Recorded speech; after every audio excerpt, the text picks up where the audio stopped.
Okay, welcome again, one more time, to Gracefully Assertive with my special co-host and co-lead, Sade Curry. And welcome everyone who's already joined and who will be joining and will be watching the replay. And so we kicked it off with, asking people who have already arrived into the Zoom room, let us know where you're joining us from. And also, tell us about what kind of too much you've been told you are. And so I see in the chat here, Caroline's been called too opinionated. Josette has been told not assertive enough, too quiet. I've also been told I'm too quiet. But later on then I got told I'm too loud. So I'm like, I can't keep these guys happy. Yes, they were all men. They just happened to be all men who said these comments to me. And Janet has been told that she's too talented. And Sade was just sharing with us some of her experiences, but again, with apologies, Sade, would you mind reintroducing yourself one more time just for the Oh, recording? no, absolutely. Yeah. For the recording and the new people in the room, I'm Sade Curry. I am a coach for divorced women. I help them with divorce, life after divorce, dating after divorce. I have been told I am too opinionated, too aggressive, too intimidating. I haven't been told I'm too quiet like Josette, except when one of my ex-husbands when I decide to emotionally detach and be like, you know what? I'm not having this argument with you. I don't think he likes that. And Robin says, too aggressive sometimes, sometimes not aggressive enough. Yeah, yeah. Mm. And here's my follow-up question. Thank you everyone who's shared. Who gets to decide whether a woman is too much? Who gets to decide that? And I'd love to, see your comments in the chat. And Sade, of course, I want to hear your thoughts. And so here's what you can expect in this hour. Sade and I are going to ask questions of each other, and here's why. Because Sade first taught me the concept of gracefully assertive. And as soon as I heard it, I'm like, this is genius. First of all, I'm going to borrow it and I start sharing it with everyone I know. But also, we believe in giving credit to where it's due and, properly crediting the source of the wisdom we gain. So I'm so happy that Sade is here to tell us more about her definition, her experience of gracefully assertive. And we're going to, ask questions to each other. And then, we'll be engaging the chat. We'll also open the floor up for Q&A, spot coaching if it makes sense.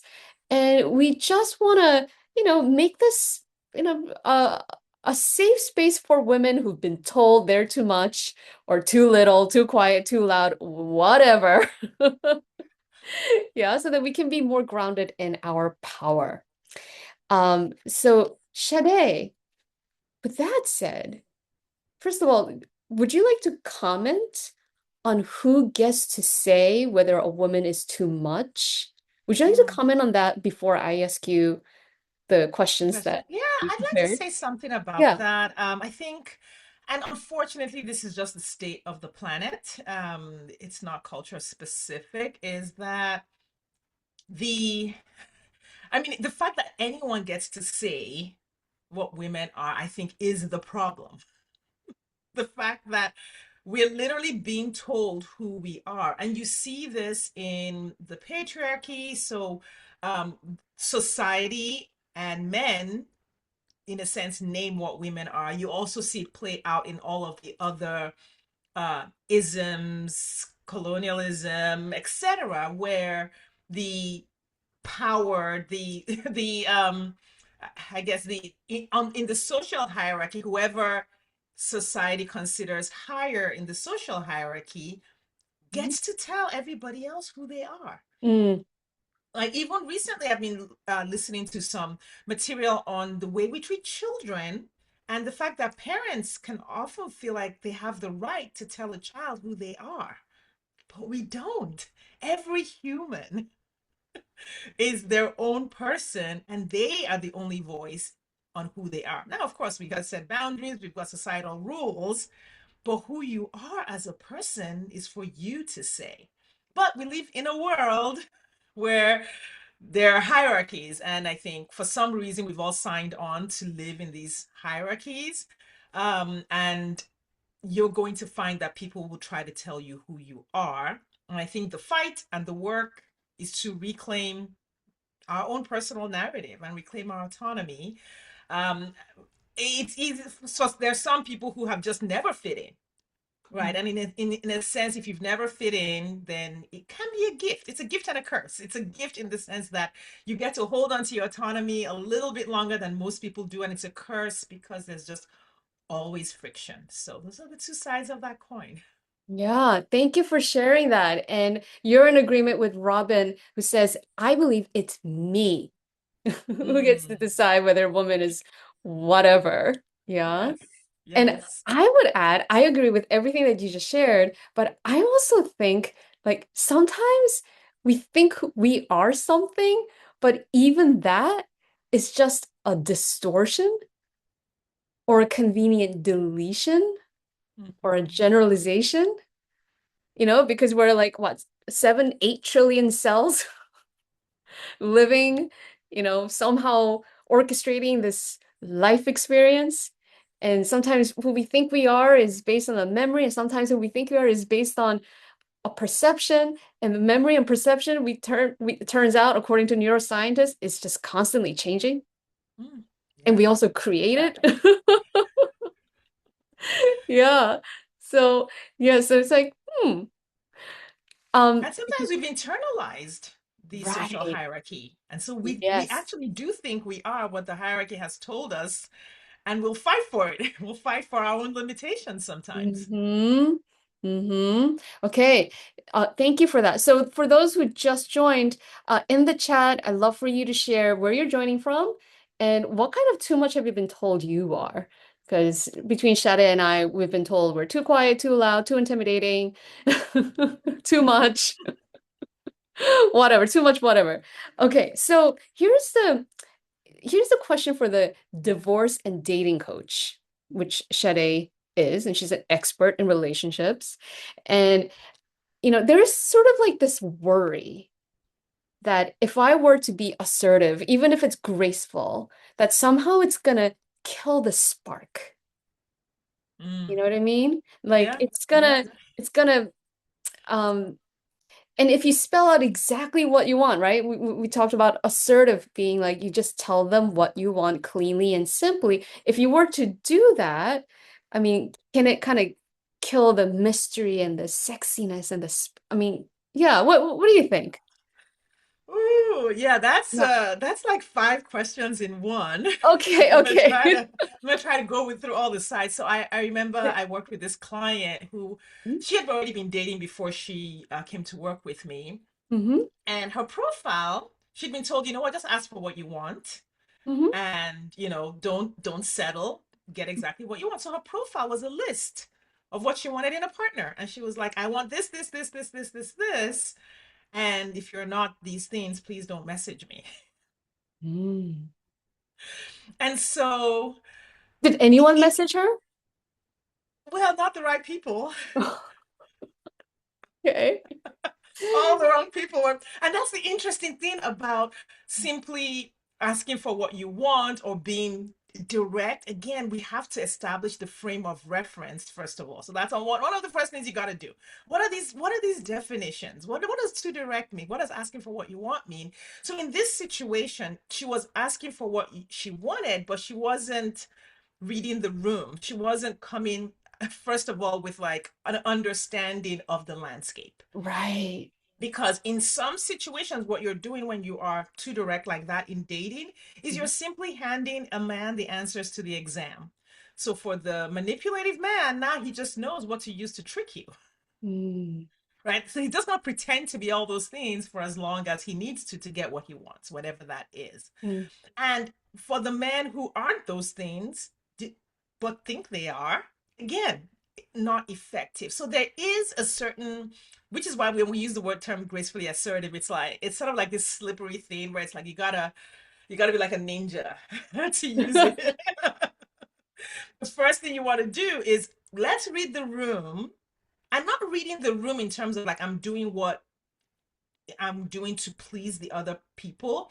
It's that I am stepping in sort of like with an understanding of what's happening so that I can get what I want. So my simple answer for the basic question of can you scare away someone by being too direct? The answer is no, you can't scare away the right person. However, you can sort of play the game wrong Mm, if you're too direct where that's not the tool needed. So I think of relationships as like you're building this masterpiece. mm, And the very best artists have 200 tools. They have 50 different size of paintbrushes. You've got to have the right paintbrush for the right texture that you want to put on the canvas. You've got to have all the tools and you've got to know how to use them. And so when you are going into dating, this to sort of fast forward for those who are thinking about that, the first step is to know what you want, to be willing to not settle for what you want, and then to know how to recognize what you want. A lot of people are saying, hey, mm, I'm just going to be direct about what I want, expecting the other person to show up as what they want. But that's not where the work is. The work is, first of all, you know what you want. You're really clear on that. Women tell me all the time, I know who I am and what I want. And then when we dig deeper, they're like, well, I lost myself. I haven't done my hobbies in the last, I mean, this is in a divorce context. I haven't done my hobbies in the last 10 years. And I'm like, well, let's bring back who you really are. So knowing who you are, knowing what you really want, not being unwilling to settle for anything less than that. So that's the foundation. Then the second layer is, can you recognize what you want when you see it? Because if you can, you don't even need to say a word. You don't need to go into the date saying, this is what I want, because just through the communication, through the interaction, you'll know whether that person is what you want or not what you want. yeah. Again, we're taking that radical responsibility to be like, I know what I want, but I am the one who's implementing what I want. So you can't really scare away the right person because the right person shows up as what you want. What Yeah. typically happens is they're not what we want. They don't have the capacity to be what we want, but we go in there and say, well, I know you didn't walk me to my car yesterday, but I'm going to teach you how to walk a woman to the car so you can walk me to my car for the rest of my life. No, if he didn't walk you to your car on the first night and you want a man who walks you to your car, he's not the one. I So love it. that's Yeah. and it was a long answer, but I was trying to cram a lot of like nuance Yeah, you into answered it. the five questions in that. Yeah. Okay. So Jamie, what about at work? Like, Yeah. can that backfire at work if a woman is too direct at work, or if a woman just asks for what she wants at work? Yes. In fact, the short answer is yes.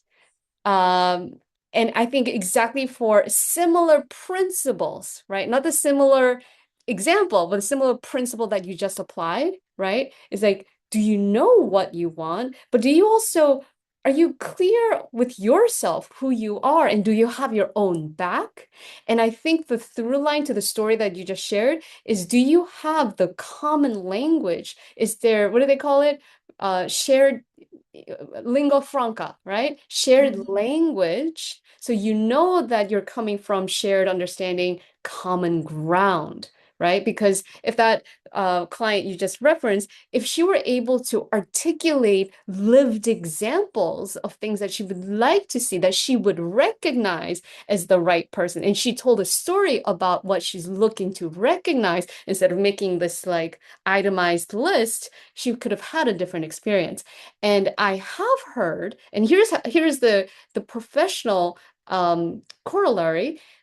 I have read an article some years back about this professor. She was like negotiating a new job offer, and she wrote a detailed, itemized list of everything that she wanted in this offer. And she didn't first engage in like, hey, is this the right time? Is this the right process? She just, boom, here's everything I want. I want it. And then the offer got rescinded. And why is that? It's because gracefully assertive, just as you shared, is like you have to be mindful. There is a shared understanding, common ground, and usually an understanding of an appropriate process.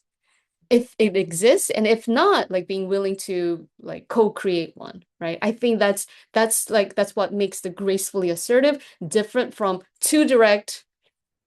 Give me all everything I want now, otherwise don't even talk to me. The professor who sent that email with the itemized list, she probably wasn't thinking that way, but it probably landed that way, which is unfortunate, right? Yeah, Yeah. no, I can Okay. totally see that. Like Yeah. again, going back to reading the room, is this the Right. way that the person you're working with needs to hear the information? The caveat to that is that there are some people, like, no matter how you frame the conversation, they're going to, there's already been a decision made, but it also still goes back to reading the room, because I think that Yeah. information can be available to us if we're looking for it. Yes, reading the room is very important. And I think part of reading the room is getting curious about whether there is a process, because Yeah. that's part of reading the room. Okay, that's how the room is structured. There's a process. Yes, yes. So Yeah. Excellent, excellent. Shanae, all would right. you like to ask me a question? Yes. So our next question is, what about people who liked you better when you were accommodating? So, and in journeys, as women have grown, it's like, hey, wait a second, I don't have to put up with this, or I don't have to people please. And so as women are growing and they're moving out of, people pleasing and accommodating, what happens when you still have to interact with people who have that? Who, oh, sorry, am I asking the right question? Oh no, sorry, I went too far down on the Okay, it's list. all right, it's all right. That's my question. All right, I scrolled too low. Okay, is graceful assertiveness just one more thing that women have to get right? When a man says what he needs, we call him confident. Why do women have to have grace on top of that? So, it's an excellent question. Um, and here's my take on it. The graceful and gracefully assertive for me is not a performance. It's not something that you do for the sake and the comfort of other people around you. It's something that you do with and for yourself. And here's why. Just as Sade said, like we live in the context of social hierarchies. Like we've been all been taught, like, you obey the teacher, or you listen to the person in charge and you fall in line, right? And we inadvertently internalize a lot of the negative messaging directed toward women. And whether it's a man, a woman, or non-binary person, we've all experienced in this room, we've all experienced conflicting opinions about who we are and how we should be in all sorts of directions. And that creates internal strife. That creates stress. That is what leads to imposter syndrome. That's what leads to self-doubt. Like, what if I'm not enough, right?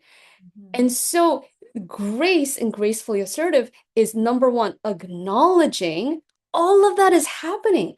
This is the reason why you experience that doubt and the imposter syndrome and wondering if you're not good enough, not prepared enough, right? And so, the grace is something that you extend towards yourself first, so that you could create just a little bit of breathing room from the internalized messages that have you feeling small and from everything else that you are. Because no one, just as we established, no one is one adjective, no one is two whatever. We're like, I don't know, our experiences, like when you think about it, it goes on and on. Right? Our potential. We have like trillions and trillions of cells and neurons, 100 billion neuronal connections. We're so much more than that. So for me, gracefully is about extending that grace towards ourselves. And that's the work that I really focus on in my coaching with my clients. And then when they can like really internalize that, the new way of being with themselves, then asking for the things that they want at work just becomes easier. And I'll tell more stories about that later on. But I'll pause right there. Um, yeah. Yeah, I mean, I think I definitely agree. I'm like, I agree with like the framing of the question, that yeah, it is unfair that women have to think Mm, about being gracefully assertive, mm, or almost even have to think about things like this at all. I think that's a lot of the mental and emotional labor that women carry, both in relationships and at work. Men don't really have to think about whether they're being assertive or not. Like they just get to be. So I think that it is unfair. It is a price that is paid. At this point, it's almost like, oh, that is, it's sort of like it's like the weather. Mm, Like, we're doing the work, or we want to do the work to roll that back, but you're also going to work tomorrow. Right? mm, We want to balance it where women are not seen as um uh, sort of like ungraceful or aggressive when they're being assertive, mm, right? But that is still the case as of today. It is the case today. So if you are in the workplace or you're in the business world today, you have to navigate the presence of that inequality, mm, right? It's not that we're not accepting the inequality, we're just acknowledging that it exists. And on the one hand, you're fighting to roll that back, whether through laws or education, things like that. But also, you want to negotiate your promotion at the end of this year. mhm, While the laws are still unfair, and while the political climate is unfair, and while your corporate climate might be unfair. And so I like to acknowledge the unfairness of it and then encourage my clients to make a choice. Like you actually get to choose. So when women are dating and they're like, well, the men are doing that, like, no, you can be single, right? Like that's like not a bad thing. Like you like, you know what? You can choose not to deal with the unfairness and the wrongness. But if you choose to deal with it, and you choose to engage and you choose to make money and pay your bills because we don't have to, right? We can go live in the live in the Grand Canyon if you want. Like some people have decided, you know what? I'm going to the Grand Canyon. I'm not going to pay my bills. I'm not going to have any bills. That is an option. But, most sane people are not making that option. We want to pay our bills. We want to have, so we're choosing to go to work. And I think a lot of women feel like they're not choosing. And I think that's where the problem comes in. We feel mm. like we're being forced to go to work and forced to make money and forced to date and forced to have partners. And I know that can be a little radical, but that's my take on it. We don't actually have to do any of these things. So when we choose to, we can say, okay, I am choosing to navigate this political climate in my corporate job, and I want the promotion. So I'm going to ask for what I want, but I'm also going to take the time to sort of go through the process, Jamie, that you presented to Mhm. say, how can I navigate this unfair situation and still get what I want?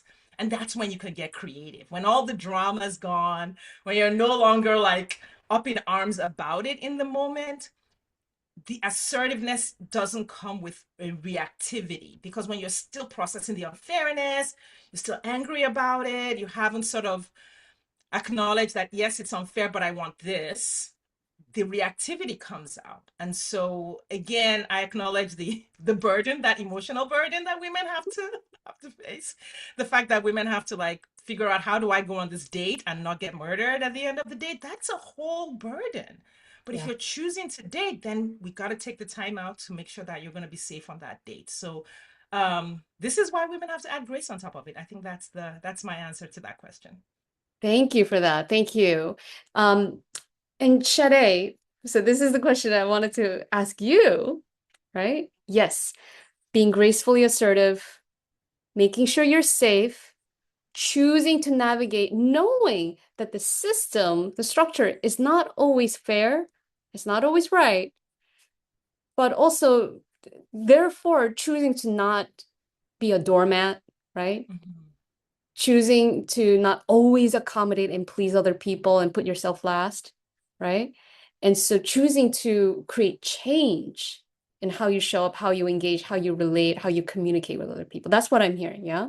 Mhm. And so the question is, what if you're like, I still have feelings for the people who liked me when I didn't make this conscious choice, when I Mhm. didn't choose to, navigate these unfair systems because I don't have to, but I choose. Like, what if, like, take for example, like you're interacting with an ex and you had a child with them and you still have to engage with them. right? This is a experience that a lot of women, I'm sure you have direct experience, Hmm. right? Like people knew you before you were conscious of this, before you made that conscious choice. What do you suggest for people like that? Yeah, so I've had many clients who've had Yeah. exes who would manipulate shared parenting time, pickups, drop-offs, changing dates and times, Yeah. generally creating chaos. Yeah. And I actually told a client this recently. I said, you empowered him to behave in this way by accommodating this for the last 15 years, Mm. right? Like And you that's got to have be a so hard to hear. That's got to be oh so my hard God. to hear. Listen, my clients hate me. What? They don't hate me in that sense. It's just the this is what divorce looks like, right? Mm. You've been living this idyllic, what you thought was idyllic life for the last 10 years. Everything was fine in your mind because you were enabling your ex. And then suddenly everything goes kaput for whatever reason. He cheats, he leaves, you leave, whatever. So now the woman has been in the habit of enabling and accommodating and minimizing the man's harm for 10 years. She is a Correct. pro at it. She's practiced. The man is accustomed to receiving all of this entitlement for the Mm. last 10, 15, in my case, 17 to 20 years really was my case. So, like, we were good at that dance. And now you're in the middle of a divorce, and the woman now has to set some boundaries, or like she's making changes, or she has a coach like me. And I'm like, hey, he did this. You need to write a note to your attorney and have your attorney. And her mind is just leaking out her left ear because she's never done anything like that. So, of course, the anxiety and the overwhelm, the fear of the consequences, the fear of getting into trouble. So, I'm asking them to do things that they have suppressed for decades that are difficult to do, even if you're someone who's practiced in it. Mm. I'm asking them to do the hardest things, the things they have avoided doing for decades, and I'm asking them to do them now. So when I say my clients hate me, that's what I mean. It's like, in order to win your case, in order to get what you want, you're going to have to do the thing you've been avoiding doing for so long. It's a lot. It's a lot. But that wasn't the answer to the question. Um, in that situation, what I tell my clients is that we do a separation between them and the other person. So the big shift is individuation, is breaking the enmeshment. Like there's you and there's this other person. And we go over and over and over again so that they can see that they're not responsible for that person's thoughts, feelings, and actions. Once Yeah. they can see that, well, he's going to get mad if I do this thing that is the right thing. Yeah. Why do you care if he gets mad? He's an adult over there feeling his emotions. Yeah. Let him handle his anger. Mm. Or I don't want to be mean. I don't want to file a contempt thing because I don't want to be mean to him.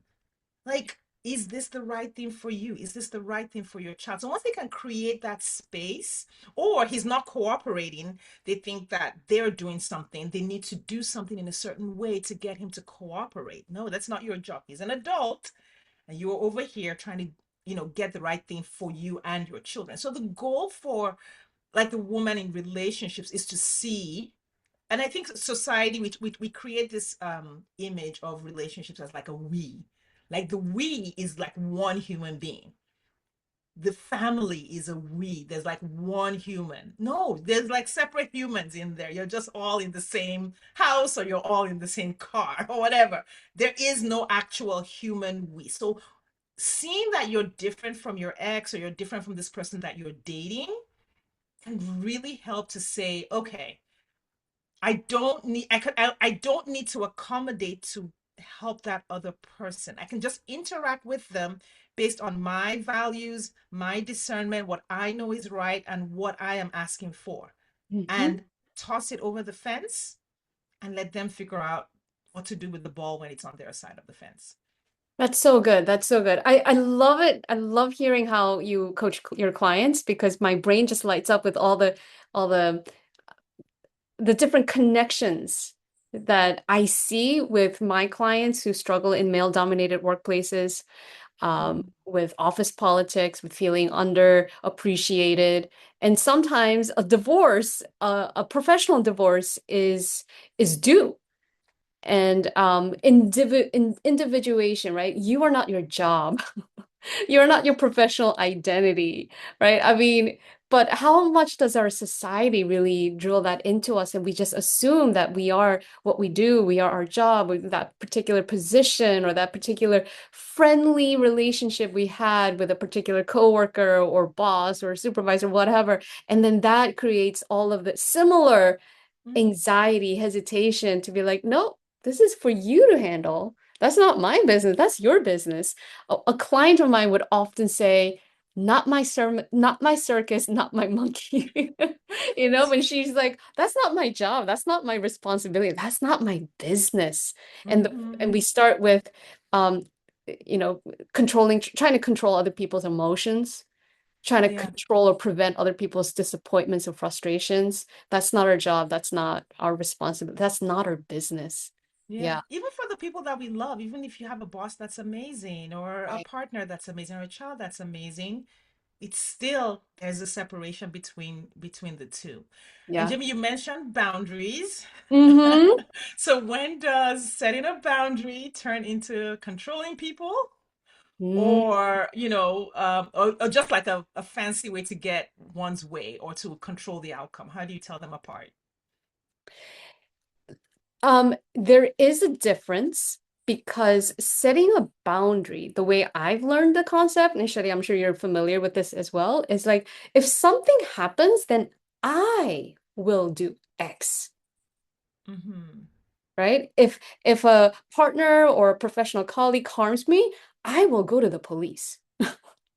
I will file a report. I will not let this continue. I will not let it happen to another person, right? That is a boundary. But sometimes when people say, oh, I'm going to set a boundary, they're really hoping the other side will change so that they can feel better. And so that's different. Let me give you an example. I had a client, very high achieving, somebody who was genuinely brilliant, and she was underappreciated. She was the only indigenous woman of color at her job, and people just threw her under the bus. And she found out, even though she was exceeding expectations and milestones, she was grossly underpaid the going market range. And so she came to me, she's like, I want to feel more confident. I want to ask for a raise. And then I want to decide what I want to do with the rest of my career because obviously this place does not treat me well. But still, I don't want to just walk out without giving it a good fight. And so, she she got really creative with like when you think about setting a boundary, it's the definition is if this happened, then I will do X, right? And so in coaching, we thought through this concept of uh, objections. Like she could make a clear case to her boss about the clear, abundantly clear value that she has over delivered. But for whatever reason, if they still say no, I say, we got to be prepared because if that happens, you want to be prepared to either, say, okay, well, then that's a clear sign I can leave this job, or I get another job, or do something, or have a statement, have a question or a statement ready, because we can easily anticipate some pushback.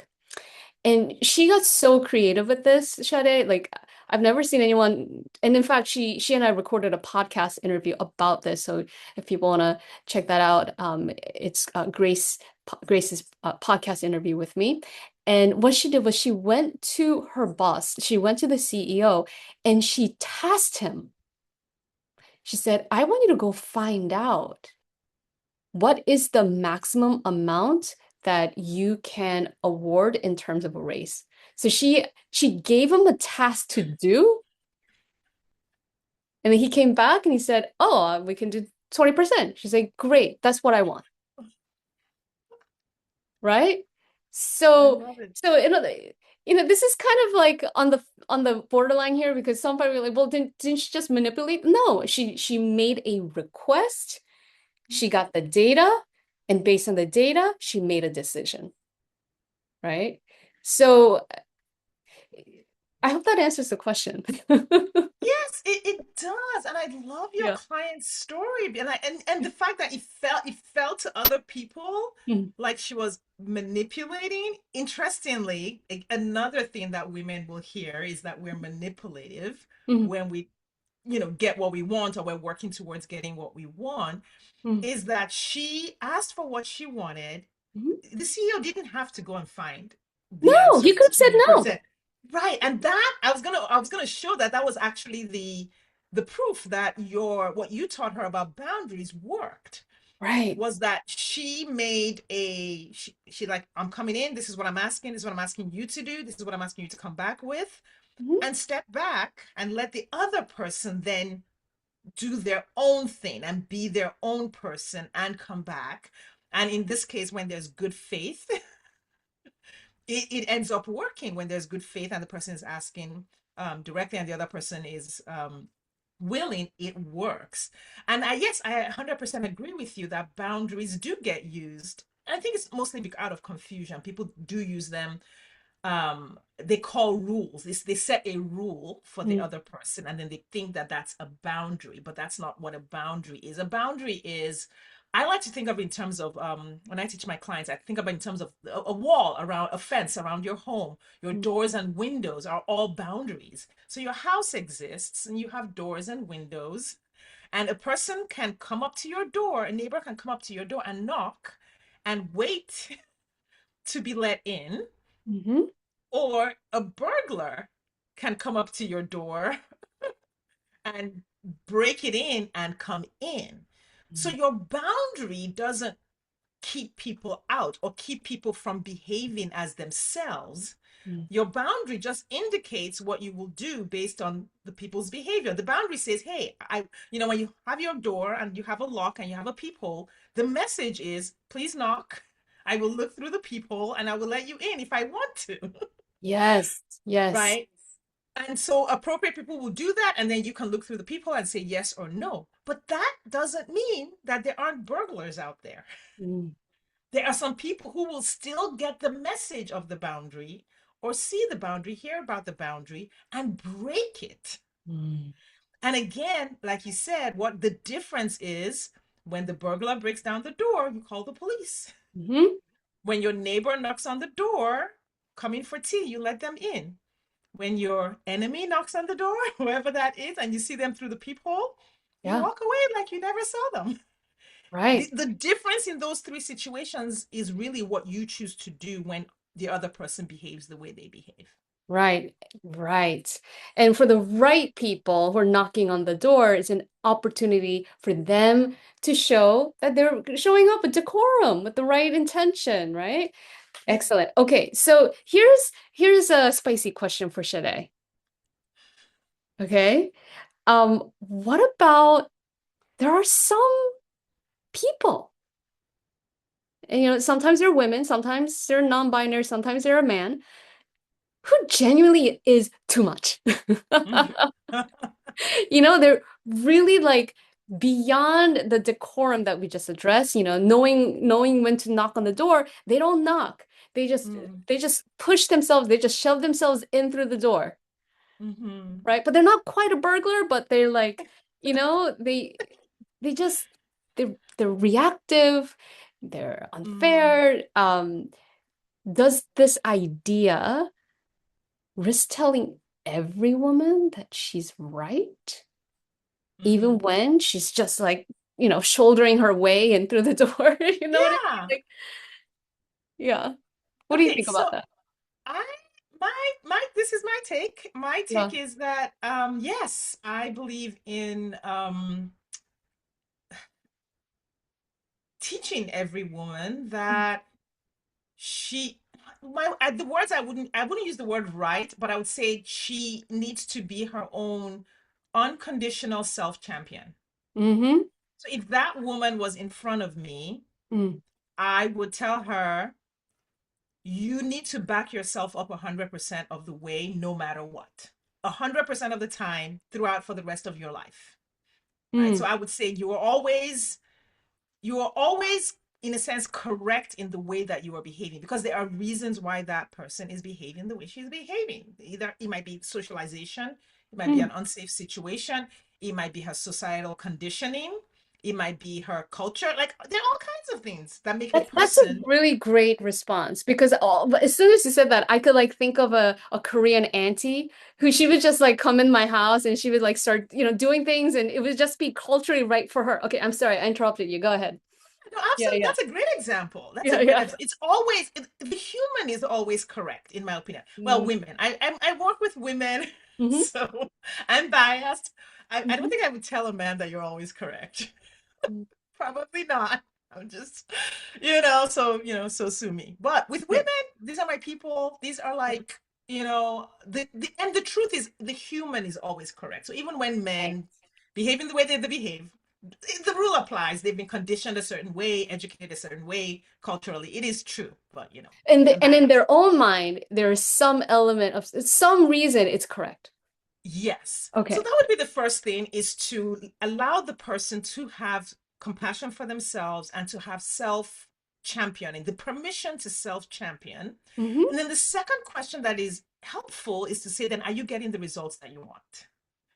That's the yeah, that's a kicker. That's like, is it really leading to the result that you want? Wow. Okay. Right. So it's not that Yeah. you're incorrect as a human, or you're broken, or you're doing the wrong thing, or doing things, Mm. badly. It's just that in this particular situation, how can you get what you want? And then, then we would navigate that conversation from that perspective.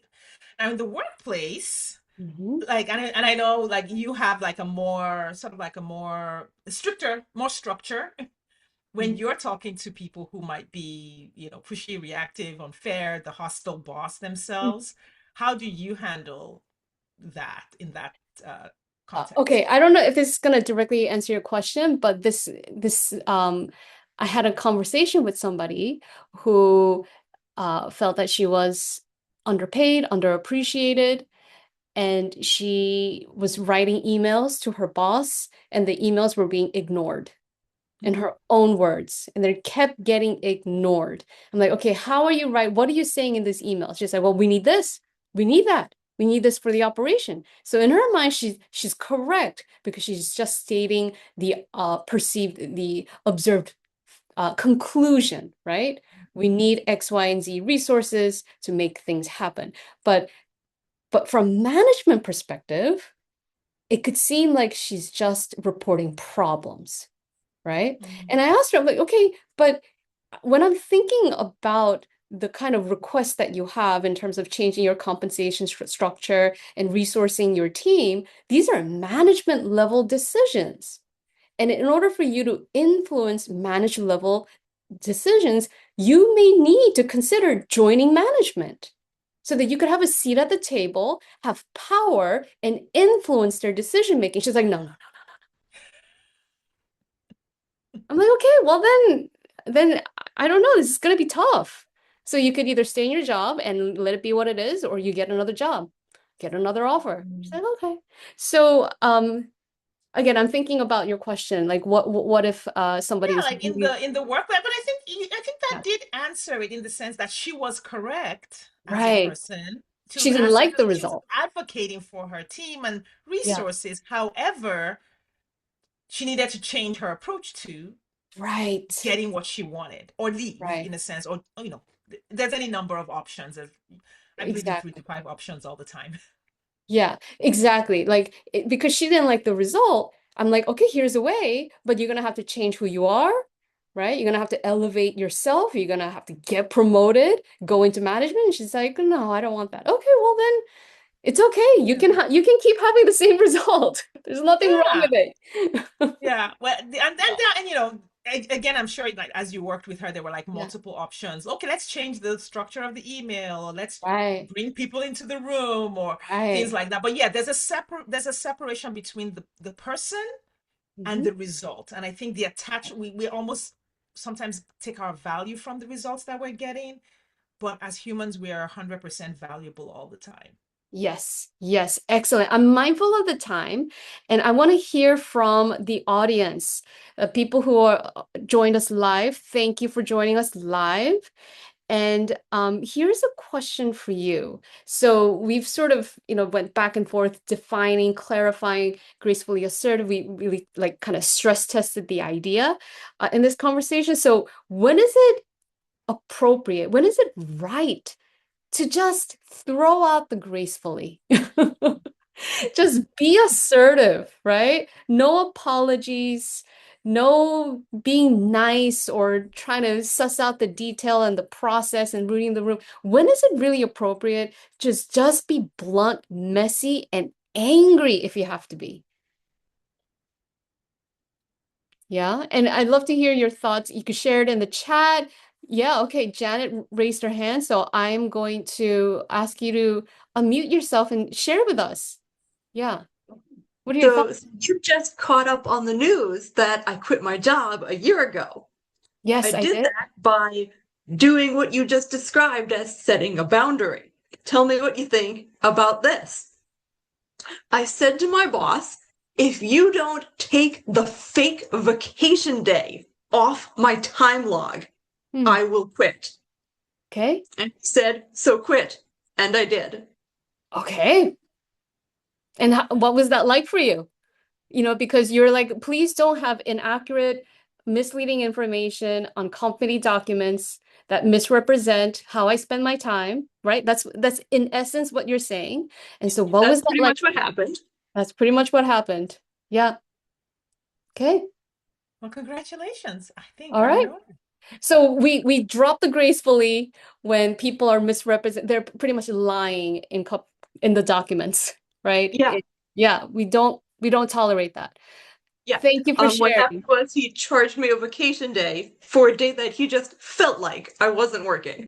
And I said no to that. Yeah. Okay. Well, good And on you. Good on you for You know, and Robin has um a response in the chat confronting sexual harassment. right. Michelle says when you have to let go of the outcome. Hmm. Yeah, and I'm curious, like what kind of outcomes, if there is a specific instance or example of letting go of the outcome, because sometimes letting go of the outcome can be also just like a state of mind. Hmm. Yeah, Yeah. I mean, I think the question and the way I look at it comes back to having all the tools in the toolbox Mm-hmm. because we do sometimes remove tools that women need with the oh you can't do this or things like that. There are times when, like you said, messy anger. There are Mm-hmm. times when violence is the right answer. And Yeah. so I give my clients, when my clients tell me I don't want to be mean and I don't want to make a scene, and I tell them there are times when making a scene is the right Yes. and most effective thing to do. So I Yeah. always give them the example of my clients tend to be mothers, because they've had kids, Mm-hmm. before their divorce. So I use this example quite a bit, which is you have a toddler, you've got a little 2-year-old, and you're strolling through the park Mm. with the 2-year-old, right? And a person comes up to you and says, "Hey, I really like that 2-year-old in your arms. I'm gonna take him." You'll be like, "No." You'd be like, absolutely not. Yeah, and then I'm like, well, what if that hurts that person's feelings? Like, don't you think I'm a good person who would take care of this? I'm like, no, and if they try to touch a toddler, you push them away. Don't touch That's this right. child. There are situations where the messy, blunt anger, the violence is the right answer. I think the key is to empower ourselves to say, I'm going to use the right tool at the right time. I'm going to know all the tools and know how to use all the tools. And Yeah. I'm going to learn to use the right tool at the right time to Yes. get as close to the outcome that I want when I want it. Yes, yes. And I'm just recalling earlier in the chat, I think Janet shared that someone told uh, her that she's aggressive. And I think the difference between aggressive and assertive is that aggressive has violence with it, where assertive is just standing strong for what you stand for, right? Yeah, And we're just uncovering right now. Sometimes being aggressive is the right call. Like I yeah. just had a flashback to when I was a teenager and I was part of this Christian youth group. And I'm not knocking on no shade on anyone's religion, but somebody kicked my butt in church. I'm like, no, you don't make contact with my butt. I don't care where you are, who you think you are. And like there Yeah, is no religion that is going to, no, that's not okay. that's not And okay. Yeah. and then somebody asked me to lead the prayer, the group prayer, because they saw that I was angry. And I think as an attempt to pacify me, they asked me to pray. I'm like, no, this is not the right time to pray for me. I'm going to stay angry because that is not cool. I'm not letting that happen to Yeah. me ever again. Yes. Yes. So Absolutely. sometimes, And sometimes being angry is the right, is the yes, appropriate response in a situation. Sometimes looking for collaboration is the right response. yes. And I think giving ourselves space to say, okay, let me take a moment to choose the response that is the most effective. I think the way I explain it to my clients Yes. is what's the most effective response, not what's the right response or the response that they're going to like or what they're going to enjoy. It's what's Mhm. effective. I'll tell this. I don't know. Do we have time for me to tell this really short story? I Yes, didn't plan yes, to, but it just came to mind. yes. I once hung up on a coworker, and it was the most effective. Only one time. I do not recommend unless it is effective and appropriate in your context. Hmm. But in 20 years of being in the workplace, I only did it one time, but it was the most effective thing to do, Yeah. and it saved my job Wow. because basically she was bullying me over the phone. So there was not going to be a paper trail to this, and I'll just say that she was bullying me. It wasn't serious bullying, but I could see the signs, and she was new to the workplace, Mm. and there were I and in my mind, in my discernment or my reading the room, I was like, oh, she's trying to figure, she's looking for her target. This is the Mm. mean girl looking for her target Mm. in this group of about 35 people. And I was like, well, I just need to make sure that I am not the target. Mhm. And in order to do that, while she was bullying me on the phone, I hung up on her. And my reasoning was when you make it uncomfortable for someone to bully you, they Mhm. move on to another target. And she did. So I was spot on. Again, like I said, this is the one time I did it. She moved on. There were a couple of other people who ended up losing their jobs because of her. Wow. But she did not speak to me for 9 months. Good, good, good. You kept that door shut on that. I mean, she could have come talk to me or she could have emailed me, but she did not Yeah. speak to me or call me for 9 months Yeah. because she wasn't sure what I could do. I was like she was like, I didn't like that. So again, that's just an example of the effective, but maybe not appropriate, not Well, appropriate appropriate for the action. situation. Yes, but it was Effective. appropriate for the situation. Yes. So speaking of effective, Sade is an effective relationship coach. I have I have been coached by you when I went through heartbreak. It wasn't quite a divorce, but it was going through heartbreak. And what she said to me was such a relief. It was so useful. And Sade is just amazing. And as you can see, not only is she intuitive, intelligent, she is the real deal. And so, where can people go to learn more of working with you one-on-one? Should they find themselves navigating divorce or wanting to date again after having divorced? Yes, thank you, Jamie. You can find me at shadecurry.com, and I'm just going to put my link for a call in the chat, and you can book a call even if you're not sure you want to work with me like right now. If you just want to find out more, we can talk about it. Oh, where's the chat? We can talk about more about what I do and how I help people. But that link is in the chat. No obligation to buy coaching from me if you come on that call. Sade Curry, Sadecurry. All right. And Yes.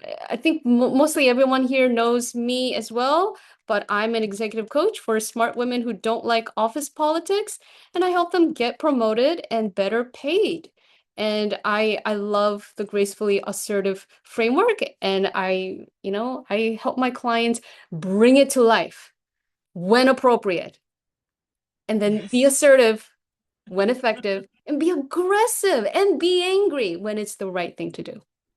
Yeah, All right. absolutely. So unless there are any questions, we have 1 minute, and we're happy to, answer any last minute questions before we wrap up. Yeah. feel free to raise your hand. Yeah. And is that okay, Shadi? Do you think you Oh could, yeah. if there is a question, we can If stick there's a around? question, yeah, I'm happy to stay. Yeah, I have a little buffer time. good. Yeah. Whether if Janet has a follow-up question or anyone else who's still here has a follow-up question. Yeah, you know what? Can I just be assertive at you for a minute? Yes. Okay. I'm really tired of people calling me Janet this week. My name is Oh, Jeanette. Oh my God, I'm so sorry. Jeanette. I'm Okay. so Thank you for letting sorry. us know. Jeanette. Jeanette, you got it. Thank you for calling me out. Thank you for We all calling. need to practice. Oh man. I appreciate Awesome. it. Jeanette. And I've talked to you before.